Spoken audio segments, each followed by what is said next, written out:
Hey guys, tonight we begin with something that might surprise you. Not the glory of ancient warfare, not the triumph of Greek cunning, but the untold story of what it was really like to be sealed inside the Trojan Horse. The terror, the doubt, the endless hours of darkness that stretched like centuries. So before you get comfortable, take a moment to like the video and subscribe, but only if you genuinely enjoy what I do here. And let me know in the comments where you retuning in from and what time it is for you. It's always fascinating to see who's joining us from around the world. Now dim the lights, maybe turn on a fan for that soft background hum. And let's ease into tonight's journey together. Picture this, the beach of Troy, under a star-filled sky. The Greek ships have sailed away, leaving behind only the mysterious wooden horse, standing like a monument to abandonment. But inside, inside, 40 men are learning what eternity feels like. Our story follows Alexios, the youngest of Odysseus's chosen warriors. At barely 20 summers, he was selected not for his battle prowess, though he was skilled enough, but for his slim build that could fit into the cramped spaces where older, bulkier warriors could not. It was meant to be an honor. By the gods, how he wished now it hadn't been. But let me take you back to understand how a farmer's son from Thessaly found himself sealed in a wooden tomb, counting heartbeats in the darkness, while an empire's fate hung in the balance. Alexios had grown up hearing stories of the war. He was only 10 when the black ships first sailed for Troy, carrying his father and 2 uncles with them. For years, his world was shaped by absence. Empty chairs at harvest feasts, his mother's prayers at dawn, the way she flinched whenever unexpected visitors approached their farm. News from Troy came sporadically. Great victories, terrible losses, heroes made and unmade on foreign sand. His father returned when Alexios was 15, minus 1 uncle and most of his left hand. The man who came back was not the laughing giant who'd lifted young Alexios onto his shoulders. This stranger spoke little, drank much, and woke screaming from dreams of bronze and blood. But sometimes, in the quiet hours before dawn, he would tell his son about the war. Not the glorious charges or heroic duels, but the small truths. The way your mouth tasted after days of fighting. How to sleep standing up during a siege. Why you should always check a dead man's grip before looting his sword. If you must go to war, his father said once, wine making him honest, go for the right reasons. Not for glory. Glory is what poets invent to make slaughter palatable. Not for riches. The dead have no use for gold. Go because your honor demands it, because your brothers need you, because coming home whole in spirit matters more than coming home covered in laurels. But Alexios was young, and the young rarely listen to wisdom earned through suffering. When the call came for fresh troops in the war's 10th year, one final push, the recruiters promised, Troy stands on its last legs. He was among the first to volunteer. His mother wept. His father simply nodded, understanding that some lessons can only be learned through experience. The journey to Troy was an education in itself. Alexios had never been more than a day's walk from home. Now he crossed the wine-dark sea in a ship that creaked and groaned like a living thing, surrounded by boys pretending to be men and men who'd forgotten how to be anything else. He learned to keep his rations dry, to sleep through the endless slap of waves against wood, to ignore the fear that twisted his gut whenever storms darkened the horizon. Troy, when he first saw it, took his breath away. The walls rose impossibly high, unmarked by 10 years of siege. The Greek camp sprawled before it like a city itself. Thousands of huts and tents, smoking fires, the constant noise of an army in waiting. This was not the clean, heroic war of the stories. This was mud and boredom, punctuated by moments of sheer terror. For 3 months, Alexios learned the reality of Bronze Age warfare, the weight of armor in summer heat, the way a spear felt when it punched through leather and flesh, the particular smell of a battlefield, blood and shit and fear sweat mixing with dust.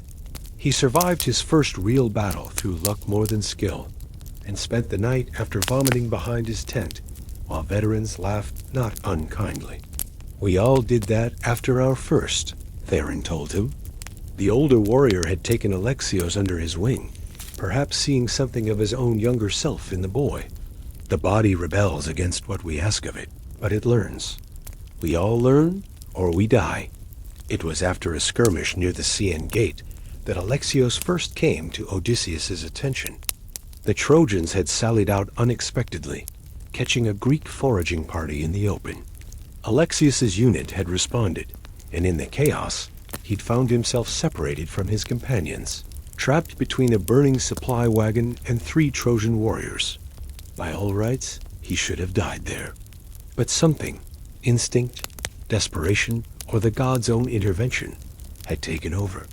He'd rolled under the wagon, came up behind the Trojans, and hamstrung one before the others even realized he'd moved.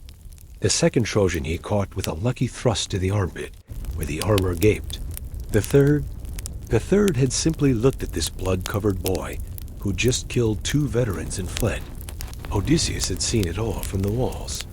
Quick thinking, the king of Ithaca said later, as healers tended Alexios's burns from the wagon.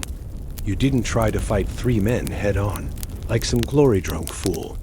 You used your environment, your size, your wits. I could use men who think like that. And so, when the selection for the horse came 3 days later, Alexios found himself among those considered.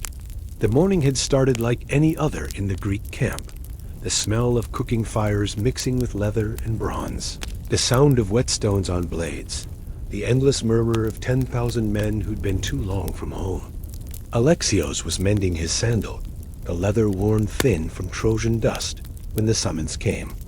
Odysseus wants you, the messenger said, and those 3 words changed everything. The command tent was a world apart from the common soldiers' quarters. Here, maps covered every surface, marking 10 years of failed assaults. The air was thick with lamp smoke and the weight of great men's presence. Achilles was long dead, but his son Neoptolemus stood in his place, young and hungry for the glory his father had found and lost. Diomedes was there, still bearing scars from his Aristia, when he'd wounded even gods in his battle fury. Ajax the Lesser paced like a caged wolf, energy barely contained in his compact frame. Old Nestor sat calm as always, his wise eyes taking in everything, saying little but missing nothing. And at the center stood Odysseus, a clay model of a horse before him. Athena has sent me a dream, he began, and the tent fell silent. When Odysseus spoke of dreams, men listened. The gods spoke to him in ways they didn't to other mortals. She showed me Troy's streets running red, Greek warriors pouring through gates opened from within. But first, she showed me a horse, a great wooden horse left on this beach as our ship sailed away.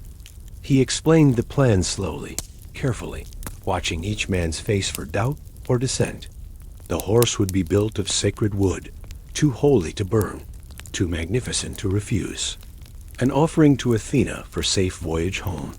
The Greeks would sail away in apparent defeat, their 10-year siege abandoned. And inside the horse, I need 40 men, Odysseus said. Men who can endure what no warrior has been asked to endure. Not the heat of battle, but the torture of absolute stillness. Not the glory of combat, but hours of darkness and doubt. You will be sealed inside like cargo, like the dead in their tombs, waiting for Troy to lower its guard. Some of you may suffocate. Some may go mad from the confinement. All will suffer in ways that would make a clean death in battle seem merciful. The great warriors looked at each other uneasily. This was not how heroes fought. This was not how glory was won. Where was the honor in hiding like rats in the walls? I'll go, Menelaus spoke first, surprising everyone. His voice carried 10 years of exhaustion and obsession. I've waited this long to reclaim my wife. I'll wait one more night in a wooden belly if it brings me to her. If Helen is inside those walls, no discomfort is too great.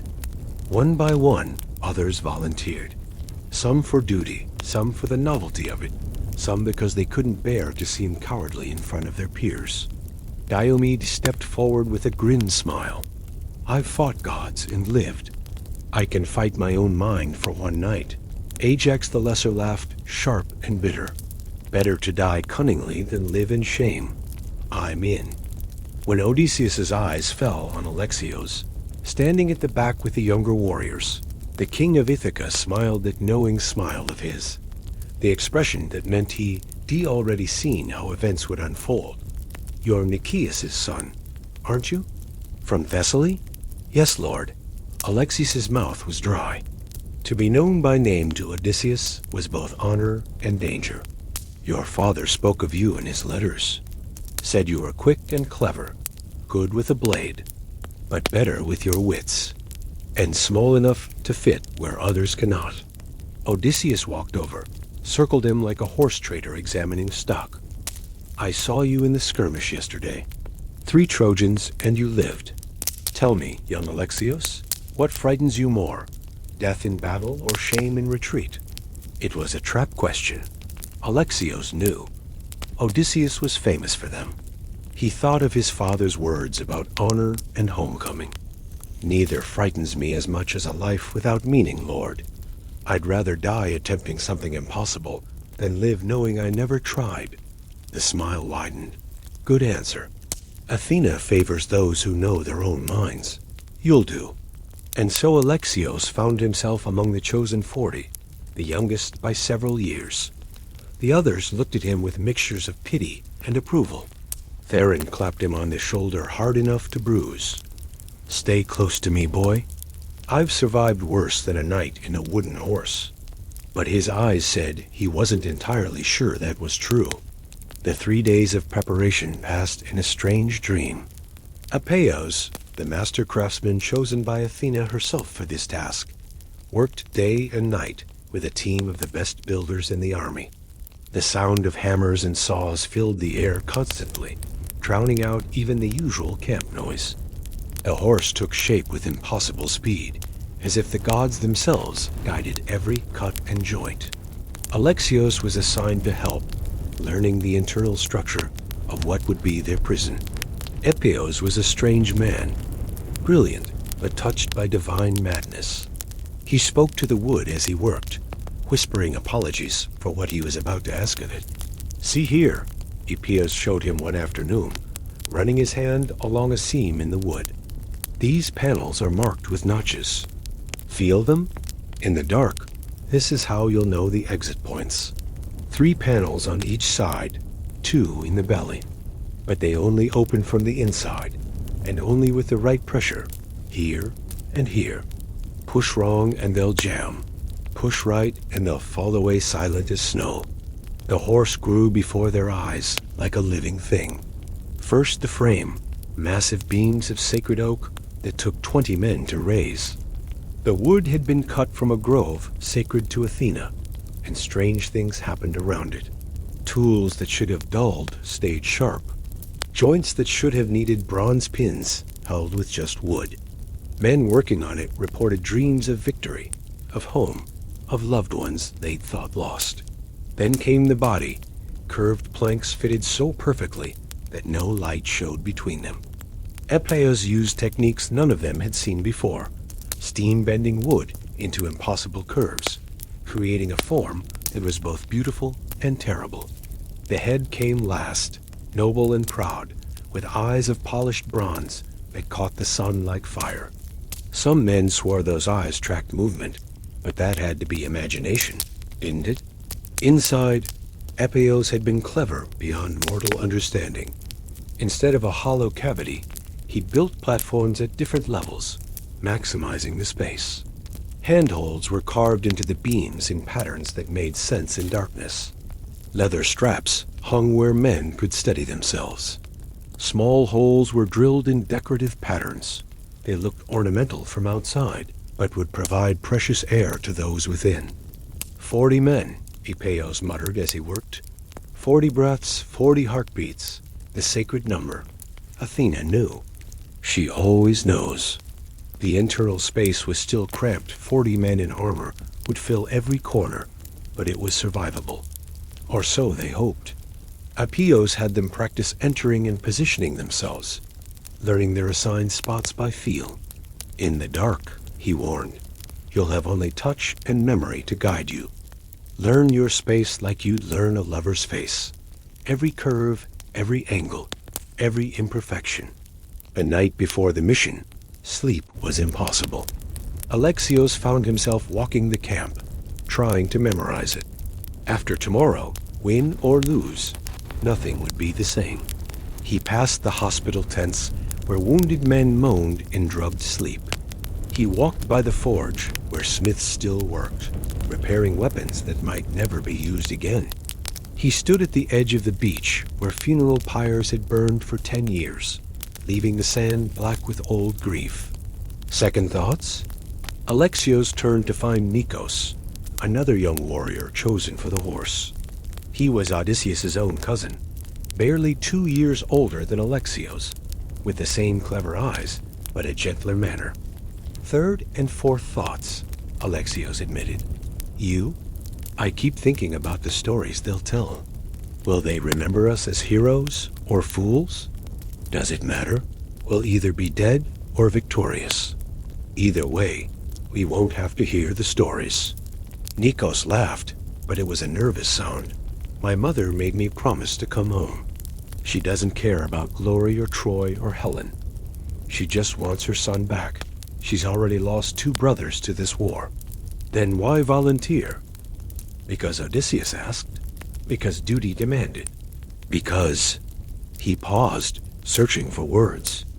Because sometimes the only way home is through the darkness. And if I must go into darkness, better to do it for something that matters. They stood in companionable silence, watching the stars wheel overhead. The constellation of the hunter was rising. Orion, who boasted he could kill any creature on Earth and was slain for his pride. An omen? Or just stars, as distant and uncaring as always? The final morning came wrapped in sea mist, as if the gods themselves were providing cover. The army was already in motion, breaking camp with practiced efficiency that spoke of too many years in one place. Ships were being loaded with everything that could be moved. Tents that had stood for a decade were struck in minutes. To any Trojan scouts watching from the walls, it would look exactly like what they prayed to see for so long. The Greeks giving up, sailing home in defeat. The 40 chosen men gathered in Alexios' workshop as dawn approached. The builder looked haggard, as if he'd aged years in the 3 days of construction. His hands shook slightly as he gave final instructions. She's ready, he said, patting the horse's leg like a father touching a child he's sending to war. I've done all I can. The rest is with you and the gods. He pulled Alexios aside.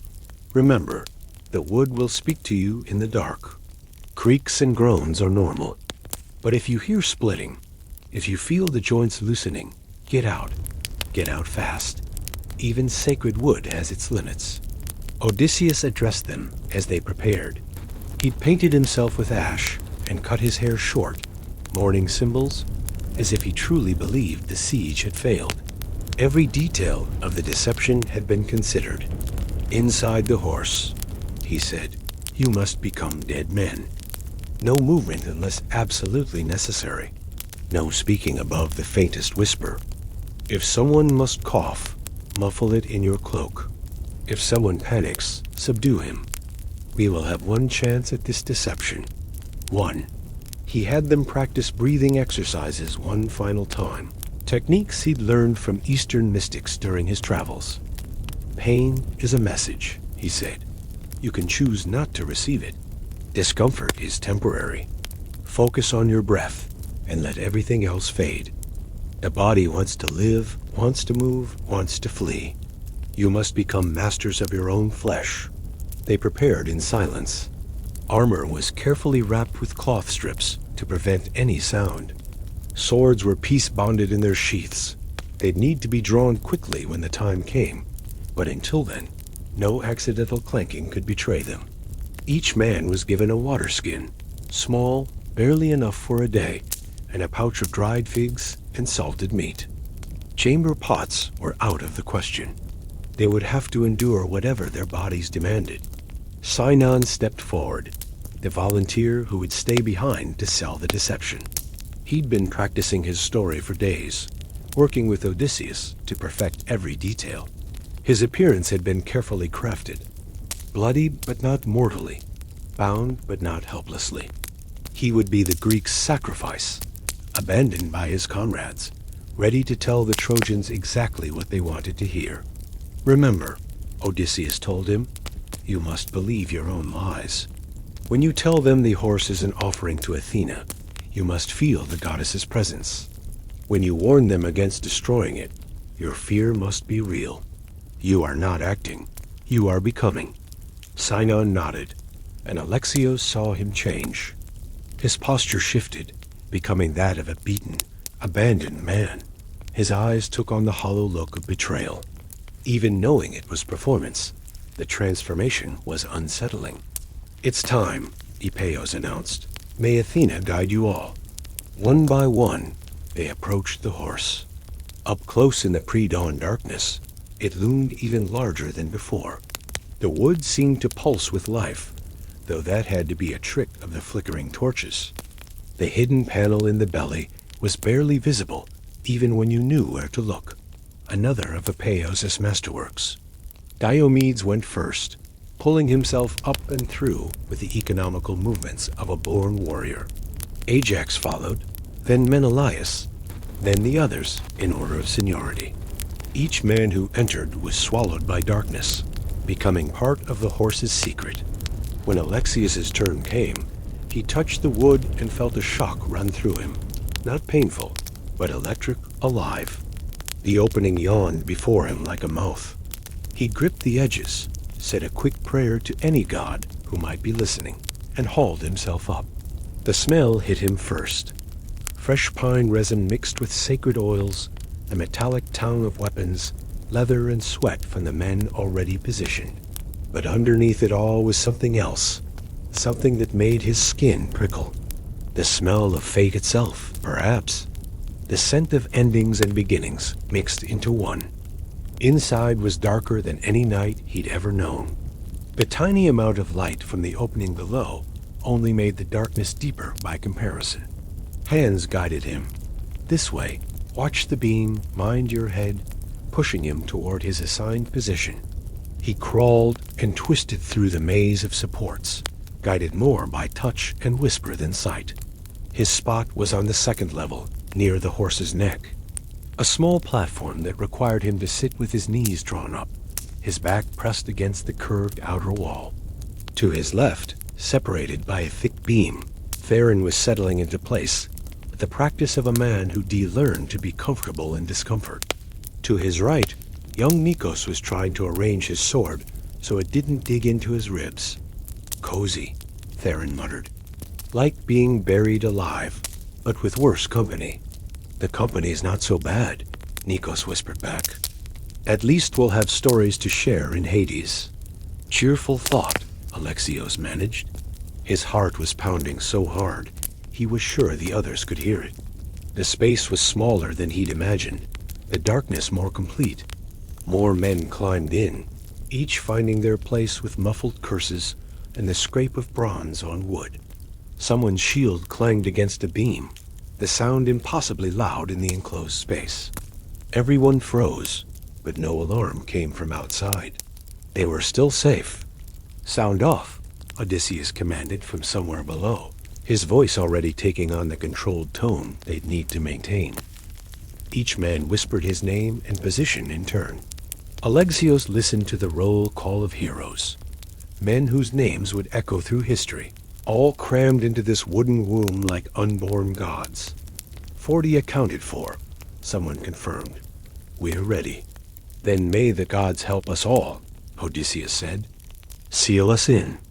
The panel slid shut with a sound like fate closing its hand.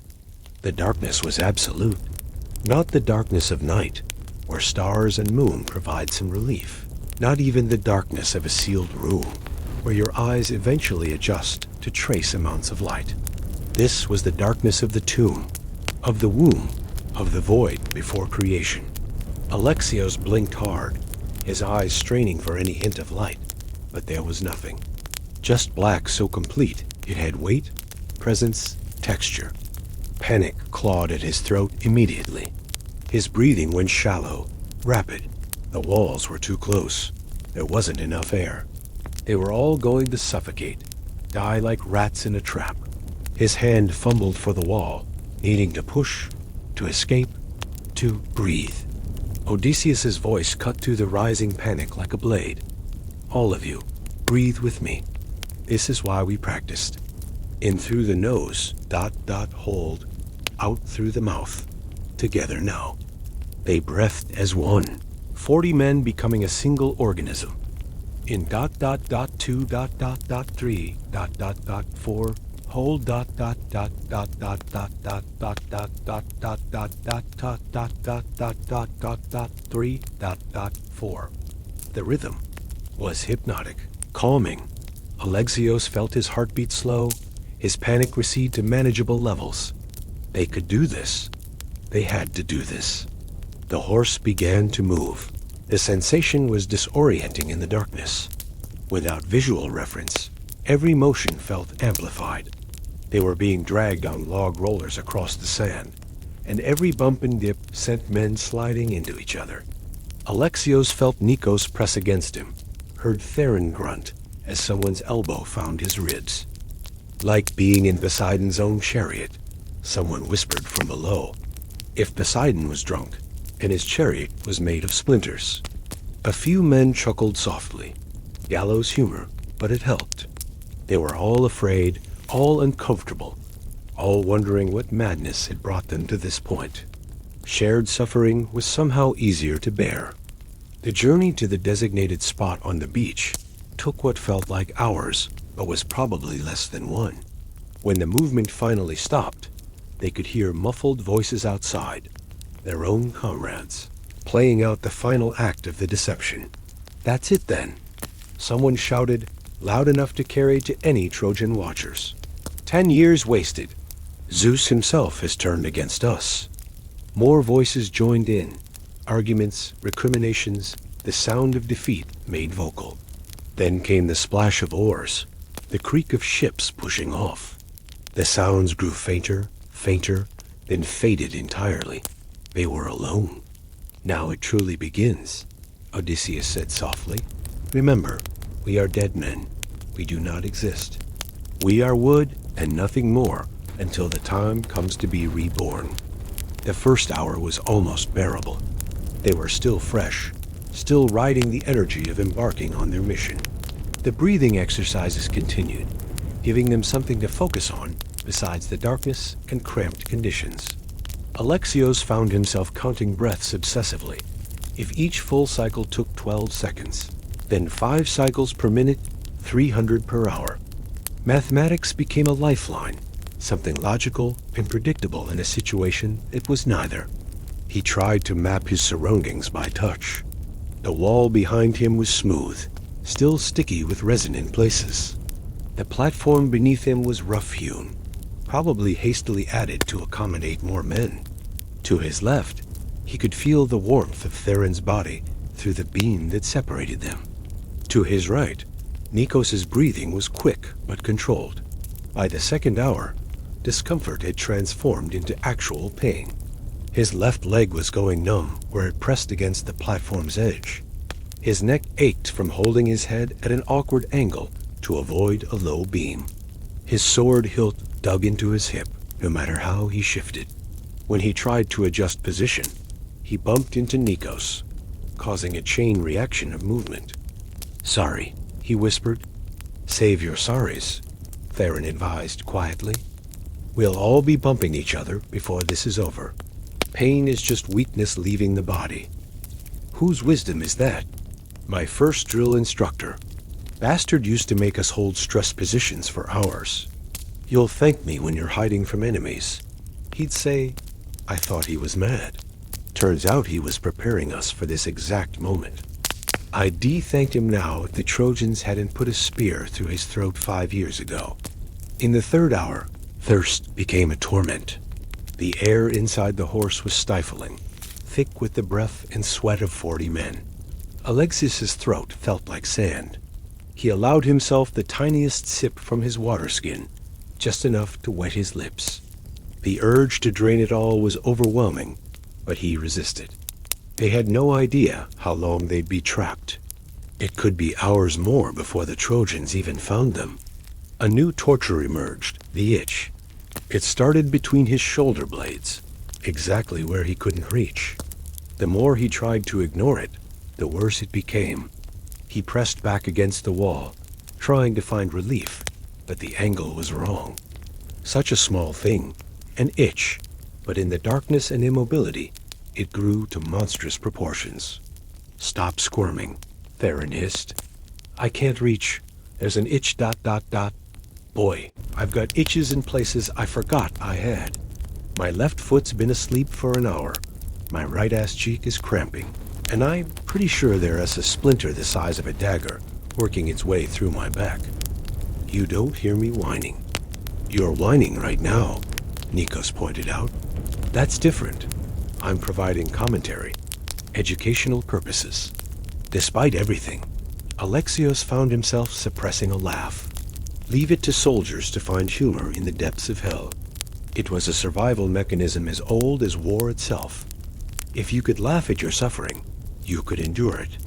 The fourth hour brought the first sounds from outside. Trojan voices, distant but growing closer.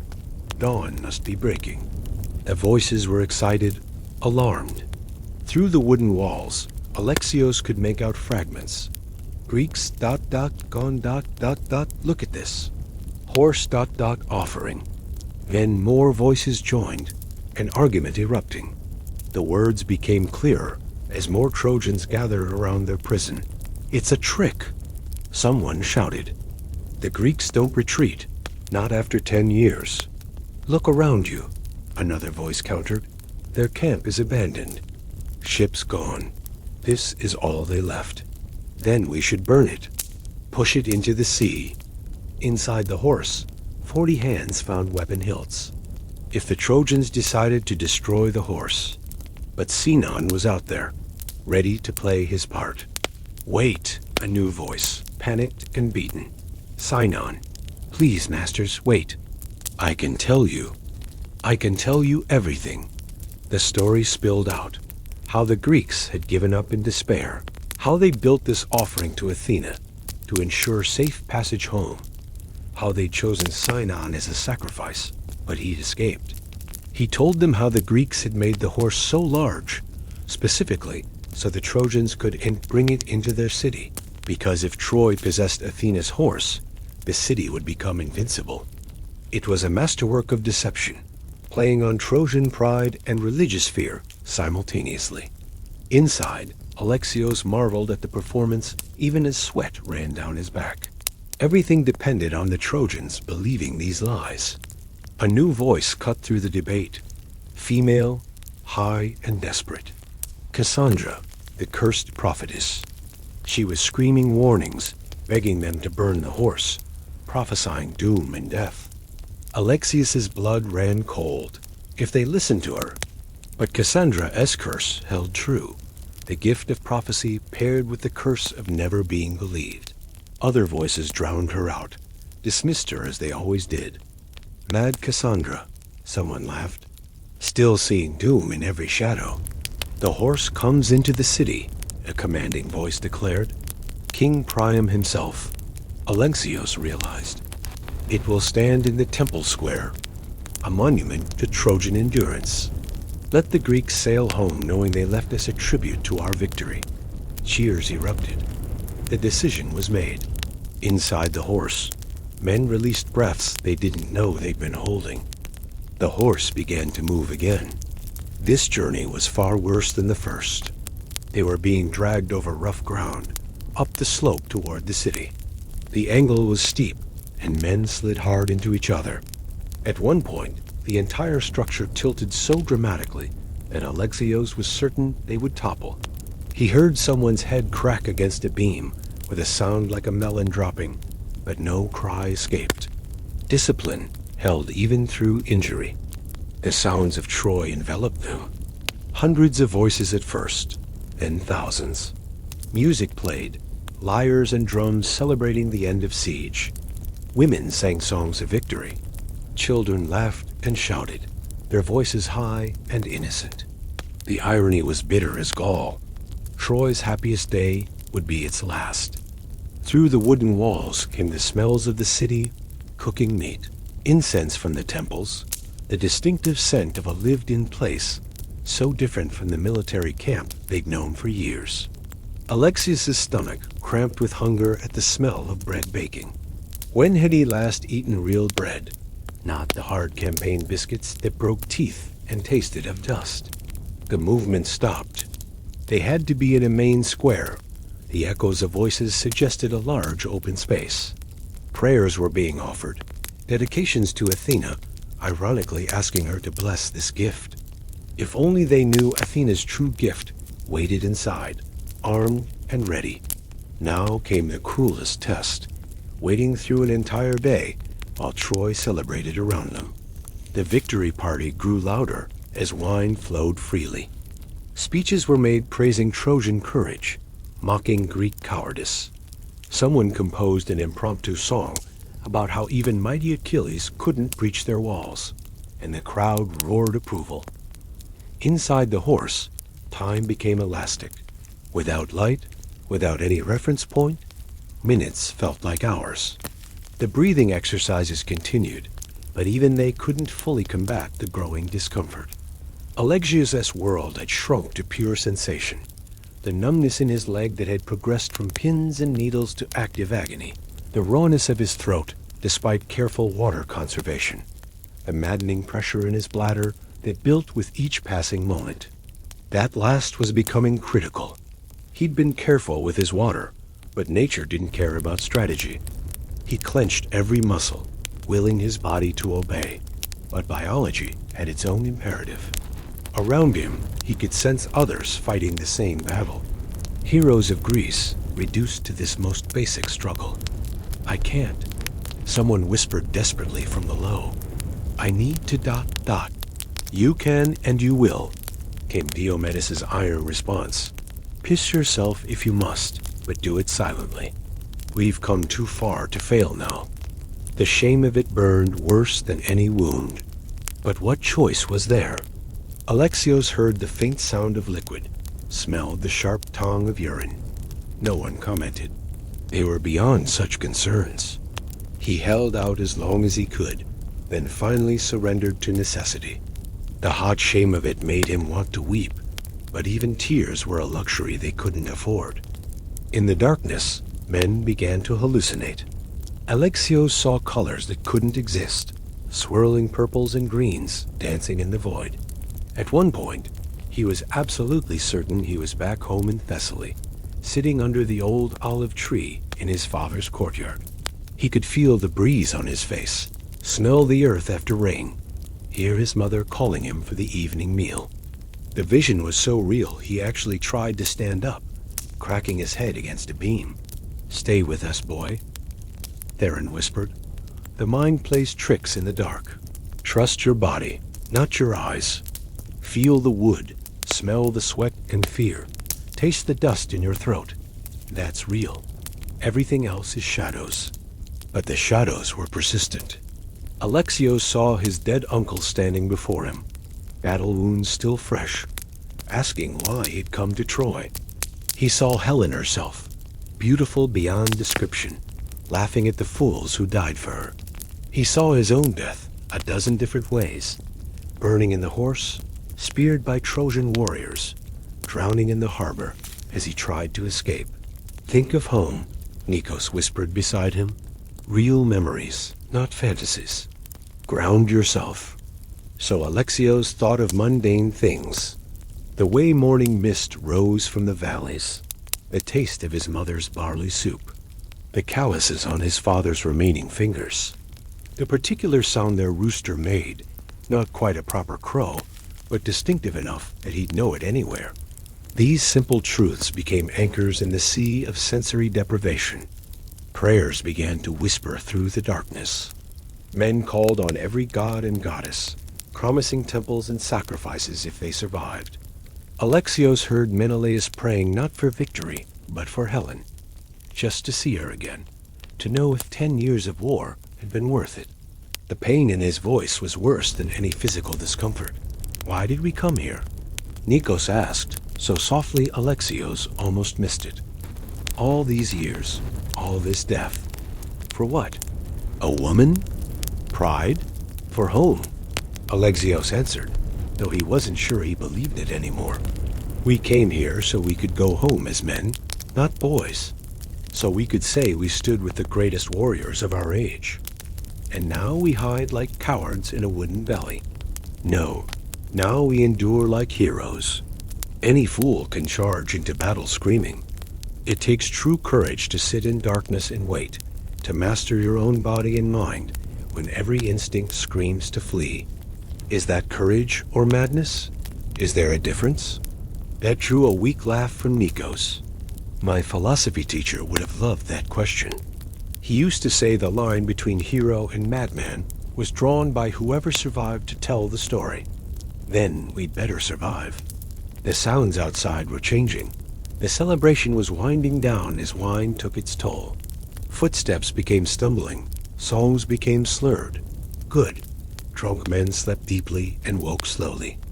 But then came a sound that froze every man's blood. Footsteps circling the horse, slow and deliberate. Someone was inspecting their prison. The steps paused right where Alexios sat. Through the decorative holes that provided their only air came the sound of breathing. Someone was trying to peer inside. Alexios didn't dare move, didn't dare breathe. His hand found his sword hilt, ready to burst through the panel if discovered. "Beautiful," a voice muttered in Trojan dialect. "Beautiful and terrible. Cassandra was right. There's death in this thing. I can smell it." A hand slapped against the wood, so close to Alexios's face he could feel the vibration. But who listens to mad prophets? Who listens to women when wine flows and victory tastes so sweet? The footsteps moved away, unsteady now. Just another drunk Trojan talking to himself.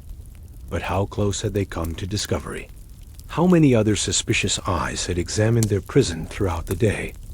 As night deepened, exhaustion warred with adrenaline. Some men actually dozed, trained by years of campaign to sleep anywhere. Alexios found himself drifting in and out of a strange twilight state, neither asleep nor fully awake. Time lost all meaning. Had they been in the horse for hours, days, years? The darkness was eternal, unchanging. He dreamed, or thought he dreamed, strange visions. His mother appeared, young as he remembered her from childhood, asking why he'd chosen to climb inside a wooden horse. "It's not a horse," he tried to tell her. "It's a doorway." "To where?" She asked with infinite sadness. "To forever. To fame. To home." She shook her head. "Foolish boy. It's a doorway to darkness. And some darknesses never let you go. You'll carry this night with you always. A splinter in your soul that will never work its way out." He wanted to argue, but she was already fading. In her place stood a figure he didn't recognize, an older man with haunted eyes and trembling hands. It took him a moment to realize he was looking at himself, decades hence. This future Alexios opened his mouth to speak, but only darkness poured out. He woke with a start, disoriented and panicked. Where was he? Why couldn't he move? Why was everything dark? Memory crashed back along with the pain in his cramped limbs. The horse, Troy, the mission. "Easy," Nikos whispered. "You cried out in your sleep. Something about doorways." "Sorry, I didn't mean. We've all been doing it." Theron's been muttering about fishing for the past hour. Strange what the mind conjures in the dark. Around them, the city had gone quiet. This was the deep silence of the hours before dawn, when even dogs stop barking and the world holds its breath. This was the killing time, when sentries dozed at their posts and wine-sodden guards saw double. This was what they'd been waiting for. A soft sound from below. 3 knocks, pause, 2 knocks, pause, 3 knocks. The signal.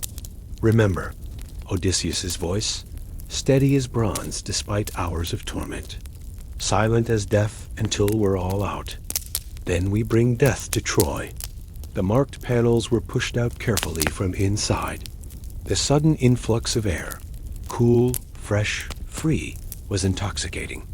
Alexios watched by faint starlight as the first warriors dropped through the openings, landing soft as cats, despite their stiff limbs and heavy armor. His turn. He tried to unfold himself and nearly screamed as circulation returned to dead limbs.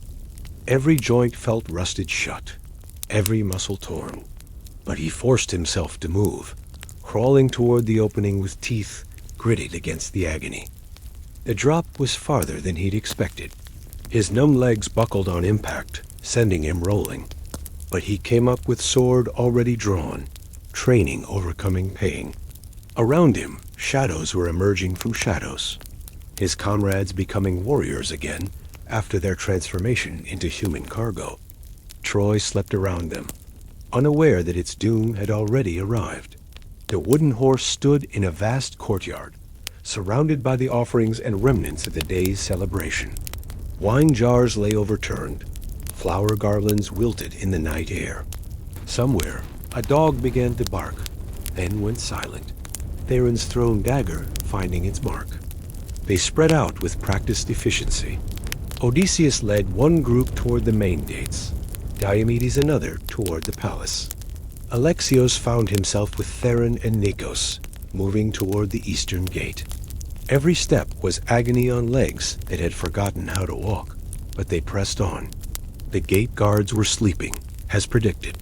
Wine cups sat empty beside them, and they smelled of vomit and excess.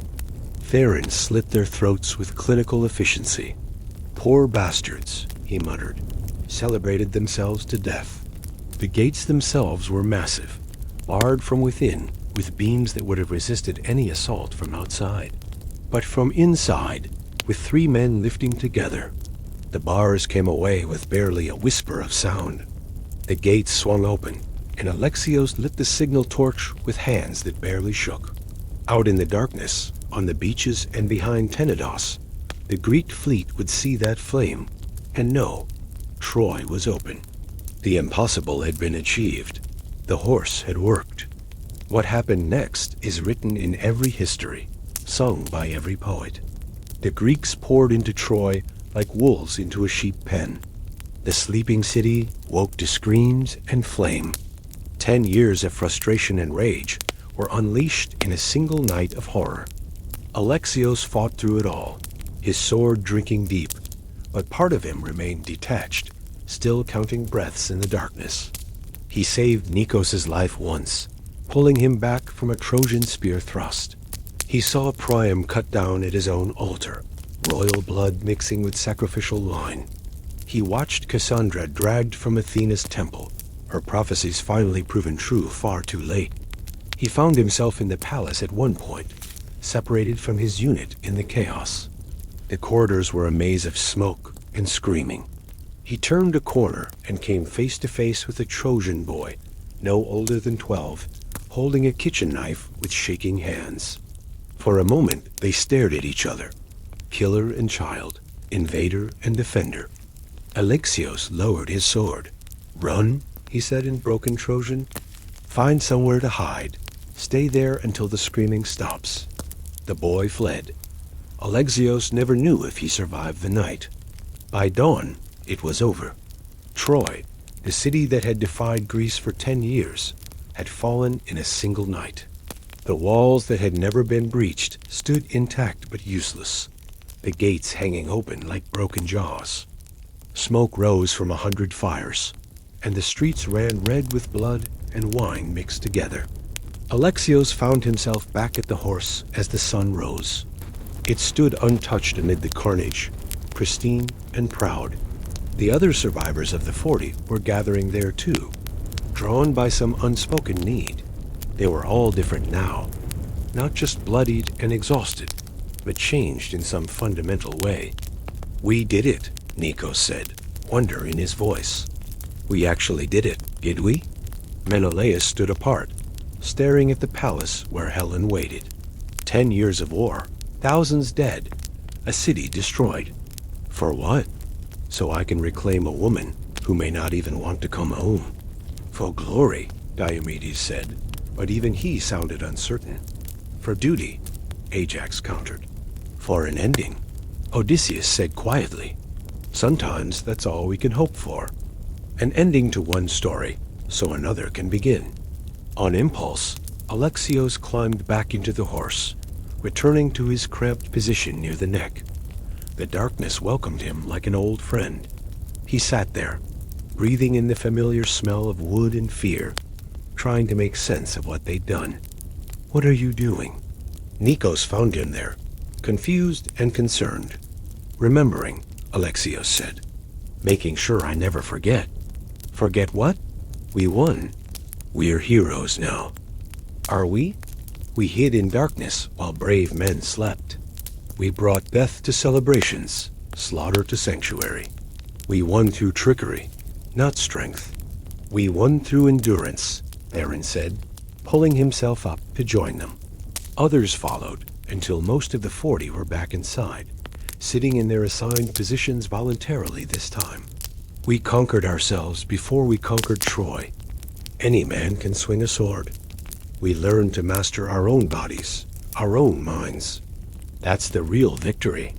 They sat in silence for a while, 40 men who had shared the strangest night in military history. Outside, they could hear the systematic looting beginning, the cries of captured Trojans, the arguments over spoils. But inside the horse, it was only quiet breathing and shared understanding. "I'll never sleep well again," someone said. Alexios couldn't tell who in the darkness. "None of us will," Odysseus replied. "We've learned what darkness holds.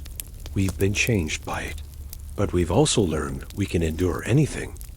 Remember that when the nightmares come, one by one, they climbed out for the final time. The horse would be destroyed later, Gepeos weeping as he took apart his masterwork. But for now it stood as a monument to the strangest victory ever won, not through strength or skill, but through the simple act of sitting still in darkness and breathing together. The sack of Troy continued for 3 days. Alexios participated because duty demanded it, but he took no joy in the slaughter. He helped Nikos secure passage for some Trojan women and children on a supply ship, claiming they were slaves when they were actually refugees. He stood guard while Theron helped an old priest hide temple treasures that would otherwise be looted. When it was over, when Troy was nothing but smoke and memory, the Greeks prepared to sail home. But home, they would learn, was farther away than they thought. The gods were not done with them. Storms would scatter their fleet. Some, like Odysseus, would wander for years. Others would return to find their kingdoms changed, their families gone, their places in the world no longer certain. Alexios made it home eventually, after 2 years of wandering. The farm was smaller than he remembered, the mountains less imposing. His mother had aged a decade in the years he'd been gone. His father had died the winter before his return. The glory he sought seemed very far away as he stood in the doorway of his childhood home, a stranger in familiar skin. He married a kind woman who never asked about his nightmares. He had children who grew up hearing sanitized versions of their father's glory. He became a respected elder, the man who'd hidden in the horse with Odysseus himself. Young men sought his counsel on matters of war and courage. He told them what they needed to hear, what would make them brave when bravery was required. But sometimes, in the quiet hours before dawn, he would wake in a cold sweat, feeling wooden walls pressing in. His wife learned to light a lamp quickly, to speak softly until his breathing calmed. She never asked what dreams haunted him. She didn't need to. The answer was written in the way he could never sleep in complete darkness, the way he always positioned himself near doorways, the way he flinched when the roof beams creaked in the wind. In his final years, He would sit by the harbor and watch the fishermen mend their nets. The rhythmic motion soothed him, so different from the sharp sounds of construction. One day, his grandson asked him to tell the true story of the wooden horse, not the version everyone knew, but what it was really like. Alexios was quiet for so long, the boy thought he wouldn't answer. Then, finally, imagine the darkest night you've ever known. Now imagine it lasting forever. Imagine 40 hearts beating as one, not from love, but from shared terror.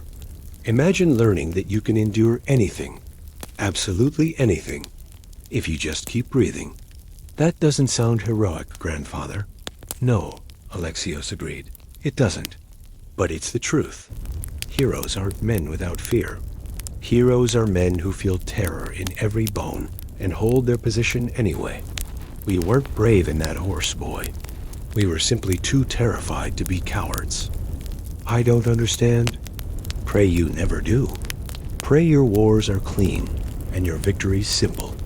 Pray you never have to count your breaths in darkness, wondering if each one might be your last.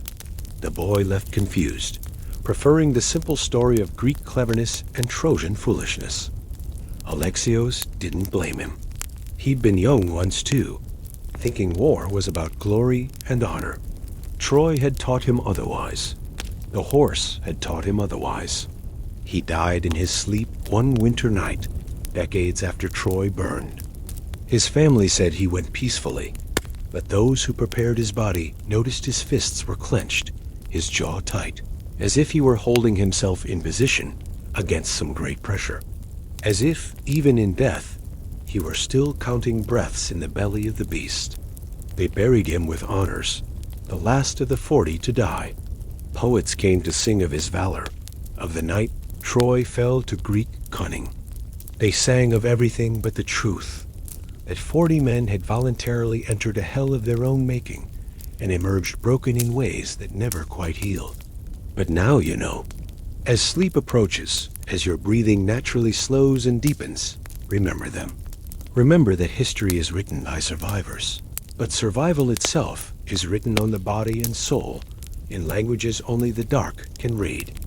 Remember that every victory has its price, and sometimes that price is counted in breaths taken in places where breathing itself becomes an act of will. Close your eyes now. Let your breathing find its own rhythm.